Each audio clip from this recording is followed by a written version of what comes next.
The cherry red Congo Tetra, or Alestopetersius brichardi, is one of the most coveted and sought after of the rare Congo Tetra types. After keeping both the red and blue varieties for a few years, I was left with more questions than answers. Morphologic differences between the two color forms became more apparent the longer I kept them. This video is to dive in and look at both varieties and see how they compare. I'm by no means an authority on this topic, but this is not widely covered and possibly interesting discourse. I will be using mostly images of my own fish, however, there will be some use of watermark pictures as well. With noticeable differences between the two color forms, I began to wonder if it was possible that they were actually two different species. Color itself is not a very good indicator of taxonomic differences, so I wanted to highlight some of the different morphology between the two forms. In this video, I want to introduce both color forms to you and then present why I think these may be two distinct species. My first group of Alestopetersius brichardi was purchased as the blue form from the wet spot. Even at a good size of about 2 inches, most Congo Tetra types don't actually look that good upon arrival. I was unaware at the time that there were actually different color morphs in the trade, and was actually a little disappointed when I realized I didn't get the red form.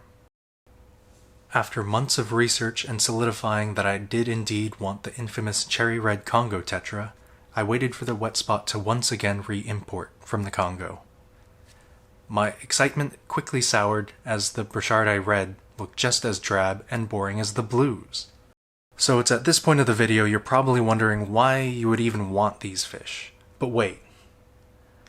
These fish can take a year or even 2 years to settle in and shine, but once they hit maturity, both color forms are absolutely breathtaking. As you can see in the clips, the Brichardi red has a mid-lateral line that intersects through the eye and sports a larger body, with my alpha male pushing about 4 inches. It has a larger eye and jaw morphology than the blue form, which gives it an appearance that is a little bit more predatory. They sported fiery red fins on a golden body with only a slight dusting of iridescent blue.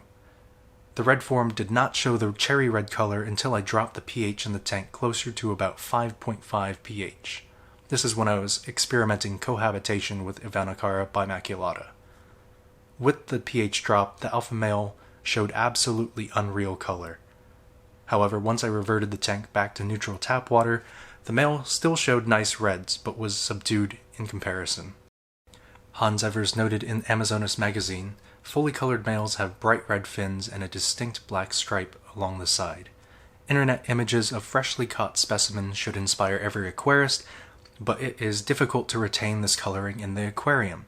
That may be because the fish lives in very soft, slightly acidic water, the habitat is at some altitude, and the local water temperature may not be very high.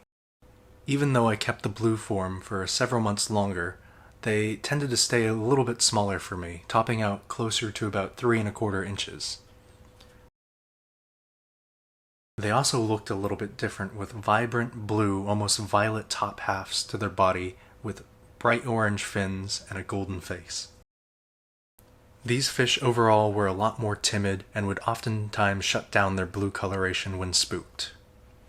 Their black mid-lateral line, which ran through almost the entirety of their eye, seemed more prominent and a larger feature in comparison to their body size than that of the red.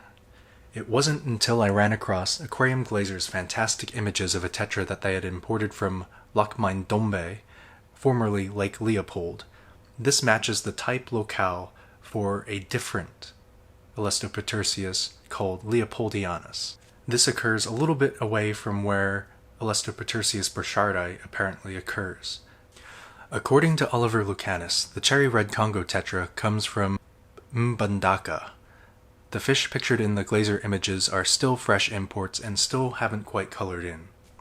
The general morphology of the fish is in line with what is commonly imported as Brichardi blue. Here we can take some time to compare images of the eye, how the black runs through the eye, the jaw morphology, as well as its overall body size. I think the visual evidence in conjunction with the collection points of Brichardi blue and Leopoldianus matching Lackmeindombe being strong reasonings on why they are probably the same fish. With little literature easily accessible, it's hard to determine definitively through a video whether Alestopetersius brichardi blue is actually Leopoldianus. This is just to start conjecture. I know color-wise it's hard to give a compelling argument as the stressed fish never look as good as the mature fish, but I hope you enjoyed the video. I have kept a few other uncommon Congo Tetra species. Not to go all YouTuber-y, but if you want to see more about these group of fish, please let me know in the comments. Thanks for watching.